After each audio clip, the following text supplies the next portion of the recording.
In its foreign policy, Kazakhstan attaches great importance to building strong ties with Russia, China, Europe, Central Asia, the Islamic world, and the United States. Amid increased external threats and escalation of international conflicts, this may be a perfect time to rethink the country's multi-vector foreign policy, which remains a priority for Kazakhstan. To discuss the effectiveness of the diplomatic progress and foreign policy strategy of the country's leadership, I'm meeting with the head of the Institute of World Economics and Politics, Yerzhan Saltybayev, and the Executive Director of Kazakhstan's Council of International Relations, Iskander Akylbayev.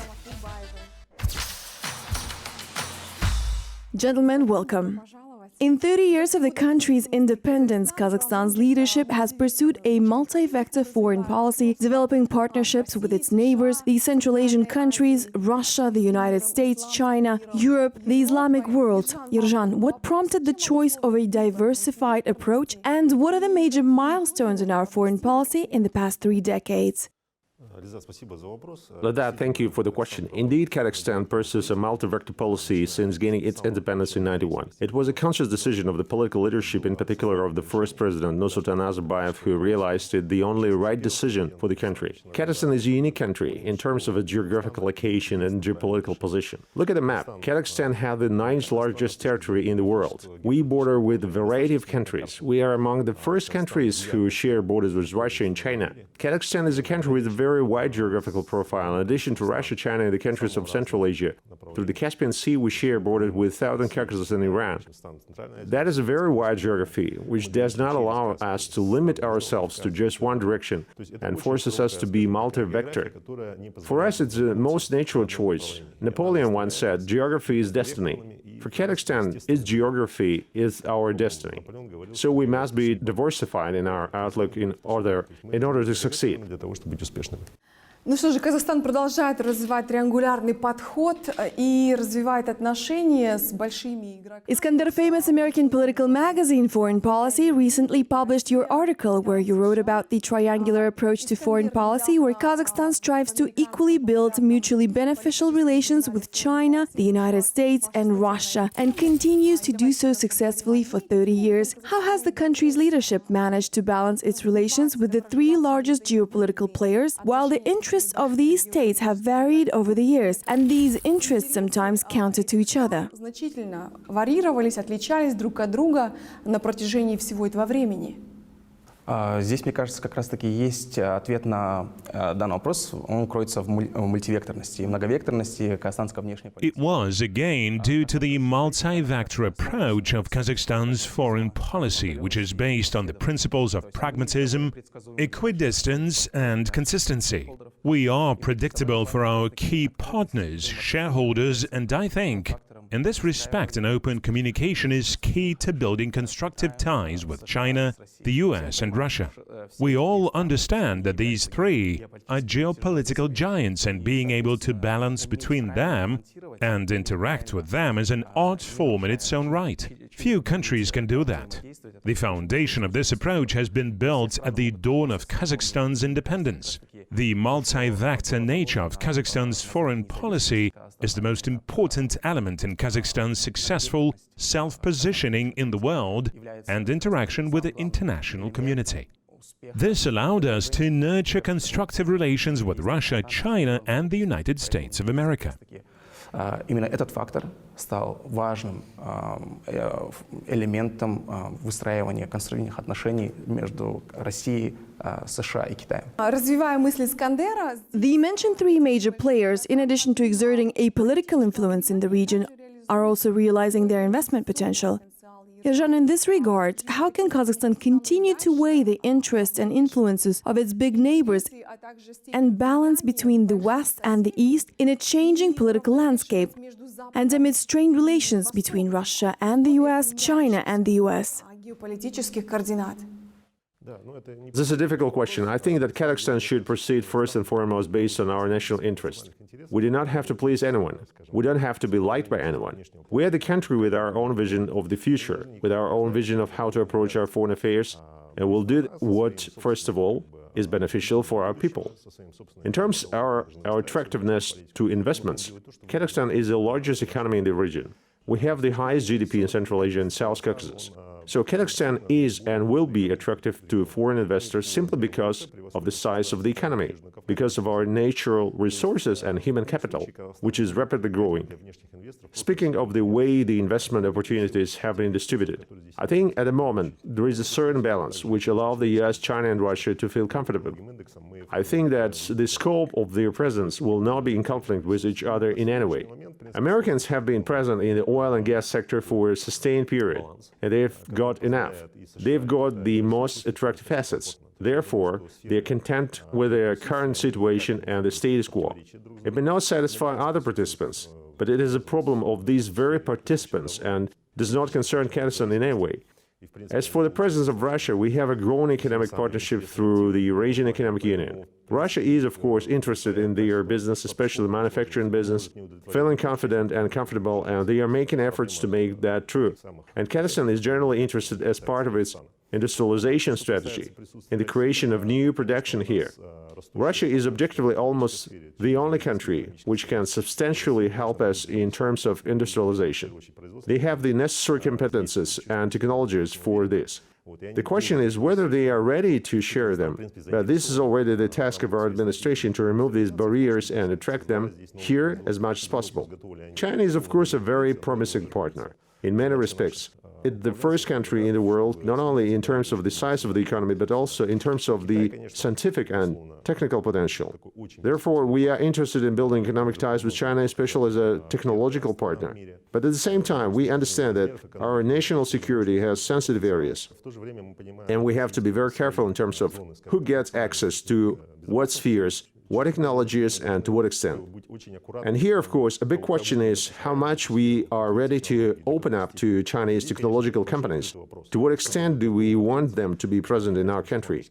They certainly want to expand their influence, especially considering that the West denies them such a possibility. And of course, within the Belt and Road Initiative, I think Kazakhstan and China will have quite a lot of interesting projects ahead. Последние 3 декады руководство Казахстана являлось лидером. Speaking of the Eurasian Economic Union, Kazakhstan has always been the initiator and leader of the regional integration here in Eurasia. But obviously, Kazakhstan is not the biggest player in the Union, and naturally, Russia lays claims to become the center of gravity. Given all this, what are the prospects for the Union, and what role does Kazakhstan play? И интеграционных активностей. Yerzhan, подскажите, какие перспективы вы видите в Союзе и какую роль Казахстан играет? The Eurasian Economic Union has quite good prospects based on the plans announced by the heads of governments, the heads of states. It has not yet realized its full potential. It will all depend on how much the Union members are ready to move forward in terms of removing barriers, restrictions, especially non-tariff barriers, which admittedly exist. They are being removed and problems are being resolved, that the new ones emerge, too, especially at the regional level, especially in certain regions of Russia, which impose artificial restrictions on our exporters. But from the point of view of Kazakhstan's economy, indeed, the opposition always uses this argument that being in a union is not profitable for us, citing statistics, in particular data on turnover and the fact that we have a negative balance of trade. But at the same time, this position does not take into account the strategic aspects of the union, not only the economy, but also the issues of our strategic relationship with Russia, which is frankly our main political partner and has been our closest and longest partner in many areas, and which is interested in the stability and security of its borders, and therefore in the stability and security of Kazakhstan. We, in turn, for many reasons, are interested in Russia being constructive when dealing with us. Of course, we're interested in the Russian business investing here because the country is a serious source of technological and financial investment. Thus, I think that despite all the difficulties, the Union, due to historical reasons, the current dynamic and political relationship, has a promising future. The question is how dynamically it will develop. This largely depends not only on Kazakhstan, but also on Russia. Speaking of Central Asian integration, can it play a role in balancing the degree of Russian influence on Kazakhstan? And can it help reduce some of the internal fragmentation in the Central Asian region, especially now? Uzbekistan is more and more opening to the world. Iskander, what is your stance on this? If we talk about the Central Asian cooperation as a whole, then the potential that we have has not been fully realized. We have a tremendous opportunity to improve trade and economic relations, cultural ties, and political communication at different levels between the countries of the Central Asian region, between their leaders. In this regard, the steps that were taken, such as consultative and informal meetings of the leaders of the 5 countries, are the first steps to improving the interaction of Central Asian countries. Because for a long time there have been certain difficulties, misunderstandings and competition between the leaders of the countries. With the new administration in Uzbekistan, a positive impetus to the improvement of cooperation between the Central Asian countries has emerged. The first meeting took place in Kazakhstan, the second one was organized in Uzbekistan. The third meeting was planned last year in Kyrgyzstan, but due to internal political circumstances, it has been postponed. It will most likely be held in Ashgabat this year. Thus, there is an expert opinion that Central Asia may follow a model of the ASEAN countries, where 10 countries with different political and economic models were able to build a political and economic institutional bloc, or the Nordic Council. Yerzhan, Iskander just mentioned competition, which prevented the Central Asian countries from cooperation in the past. Until recently, experts have talked about a competition between Nur-Sultan and Tashkent for leadership in the region. Is there really a competition for leadership? Стоит ли вопрос вообще конкуренции за лидерство? Во-первых, была преувеличена, скажем так, степень конкуренции между тогда Астаной и Ташкентом, сейчас Нур-Султаном и Ташкентом, потому что в любом случае страны... First, I think the degree of competition between the then Astana and Tashkent at the time was exaggerated, because in any case, the countries of Central Asia each occupy their own niche. In other words, we cannot exchange geography with the Uzbeks. They have their own specific geography, their own specific economic niche within the region. And Kazakhstan has never made a claim to that. In this case, there are real limitations which are determined by geography itself, by history. As for cooperation, fundamentally all countries in the region, objectively speaking, are interested in cooperating, opening borders, trading, investment. To what extent the authorities of the countries contribute to this is another question, but the countries themselves are certainly interested in this. Currently, we're observing a positive trend, with the change of power in Uzbekistan, with Shavkat Mirziyoyev coming to power. The attitude of Tashkent has noticeably changed. All observers and experts know that the atmosphere has changed. The Uzbeks are really ready to work. They're opening up to a productive dialogue. And Kazakhstan has always been interested in this. We have always sent signals that we are ready to such a constructive interaction. Everyone has noted that a certain chemistry happened between Nazarbayev and Mirziyoyev. I think that excellent constructive relationship has also developed between the new president of Kazakhstan, Mr. Tokayev, and Mirziyoyev, which says a lot. This suggests that we have fairly good prospects with Uzbekistan in terms of establishing bilateral cooperation, because it is too early to talk about the regional level of integration. There may be certain cooperation, but not integration yet. But any integration and cooperation in the region is impossible without a tandem of two largest economies, two largest demographic centers of the region, Uzbekistan and Kazakhstan. If the proper relationship develops between us, then the rest of the region will have no choice but to join this process. Правильное отношение, то я думаю, что в принципе остальным странам региона не останется ничего, кроме как присоединиться к этому процессу, потому что это уже сама динамика будет их вовлекать в это.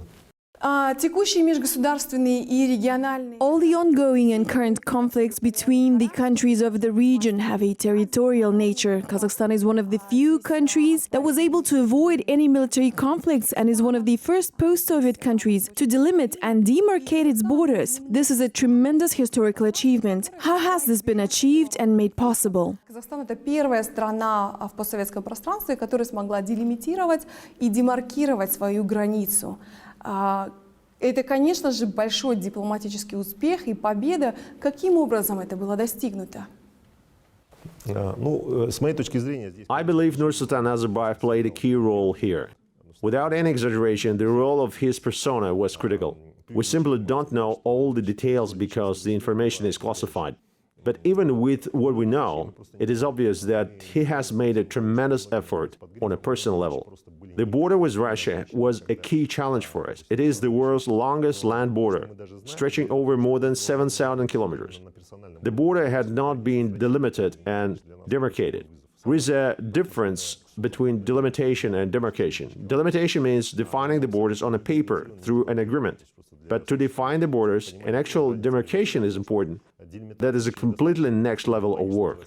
This is a time-consuming, painstaking, and often a conflicting task, because the borders often pass through residential areas, which was often the case in the south, where the density of a population is high.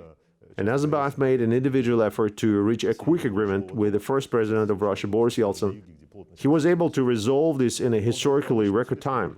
He did the same with China. It was his personal relationship with the Chinese leaders, the then General Secretary of the Chinese Communist Party, Jiang Zemin, and his successor Hu Jintao. Nazarbayev was able to achieve agreements based on deeply personal relations and sympathies in one-on-one meetings. Затем с его преемником Ху Цзинтао и так далее, то есть с которыми, в принципе, все эти вопросы были решены, опять же, на таком очень глубоко личном уровне, когда разговор велся, что называется, тет-а-тет, и, что важно, все эти переговоры, они заканчивались именно. Most importantly, the important negotiations always resulted in favor of Kazakhstan. Generally, Kazakhstan did not concede and give away one bit of its territory, and did not deviate from the borders that the country had inherited from the Soviet Union. We avoided any territorial conflict with our neighbors, which is important. The current territorial conflicts in the post-Soviet countries are the legacy of the Stalinist policy of national division, when borders were drawn arbitrarily, and people of different ethnic groups ended up in different republics without any expression of their will. And now it all has come to the surface. Kazakhstan is the only country in the Central Asia that has peacefully defined its borders in a fairly short time frame. The last step was made in 2018 at the summit in Aktau, when the Convention on the Caspian Sea was signed, which completed the delimitation of Kazakhstan's state borders along the entire perimeter. And here again, it was the first president achievement. The borders were established during his tenure as president. So we can say that Tokayev has inherited a country with defined borders, so he can focus on further deepening these relations further in a constructive manner. Просто уже развивать эти отношения дальше в конструктивном ключе, не отвлекая, скажем так, на вот эту тему пограничного деления, которая была полностью завершена вот в период первого президента. Одним из основных элементов Building constructive relations also implies an element of non-interference in the internal affairs of the partners, and Kazakhstan has pursued a policy of non-interference, which often limits the country's leadership in forming certain positions on conflicts or controversies, and especially in communicating these positions. We have seen this during the Russian-Ukrainian conflict, and now against the backdrop of allegations of China's human rights crimes against ethnic Kazakhs and Uyghurs in Xinjiang. How justified is this position, Iskander? уйгуров в Китае. Насколько оправдана такая позиция руководства страны? Как было прежде сказано, один из столпов казахстанской внешней политики является прагматизм, и, соответственно... One of the major pillars of the Kazakh foreign policy is pragmatism, and accordingly, Kazakhstan focuses on its national interests in this regard. If we talk specifically about the crisis in the Ukraine, it is very important to understand that Kazakhstan has always been an engaged player. We never stood aside. We made our efforts to restoring peace. Стояли в стороне, мы предлагали свои усилия по решению данного вопроса. И не зря говорят то, что Казахстан, возможно, является... Kazakhstan is often rightfully referred to as the Asian Geneva. Kazakhstan offered a platform for peace talks, technical and diplomatic personnel. I think that non-interference does not imply nonchalance. Kazakhstan has always demonstrated a proactive and engaged position. Оно не подразумевает незаинтересованность. И здесь Казахстан как раз-таки проявил свою заинтересованность, но в очень правильной форме. As Iskander rightly noted, on the one hand, the principle of non-interference in domestic affairs must be observed among countries. And it's true, we really don't tell other countries how to live, how to set up their internal political processes. On the other hand, there are international laws and norms, and there are positions of international organizations, and Kazakhstan is a member of all the major international organizations, including those that express criticism and condemn the territorial claims of some countries, or the policies pursued with regard to ethnic minorities, and whose rights are limited or substantially violated from the point of view of the international organizations. Kazakhstan, being a member of these international organizations, can either agree with these positions, abstain, or vote against. This is our right as a sovereign state, but we all understand that ethnic issues are always an extremely sensitive topic. Thus, loud statements, some demonstrative actions are unlikely to lead to any positive results and will not affect the position of a big player, especially a world power, but would rather worsen our relationship with them. Therefore, in such matters, we always need a quiet behind-the-scene work which should be carried out methodically, consistently, and in the interests, first of all, of those people whom we consider our own. Должна вестись методично, последовательно и в интересах, в первую очередь, тех людей, которых мы считаем своими. Now, the coronavirus pandemic has upended the world as we knew it, making changes to the ways the countries interact as well. What do you see next? To what extent have the geopolitical coordinates in the region changed? And what should be the course of foreign policy for Kazakhstan for the next decade? Я думаю, сейчас на внешнеполитическом уровне сложился. I think Kazakhstan should continue the policy that it has pursued all this time. An excellent balance has been achieved at the foreign policy level. This means we have the highest level of professionals engaged in realizing our foreign policy, starting with the president, who is a professional diplomat, negotiator. Our foreign ministry has a team of tremendously experienced diplomats, built over the 30 years of independence. Our foreign ministry is the most active one in the region. They carry out the most ambitious projects and initiatives. Therefore, we have certain priorities, and these are the countries with which we have the closest ties, including Russia, China, the United States, countries of the European Union, and Central Asia.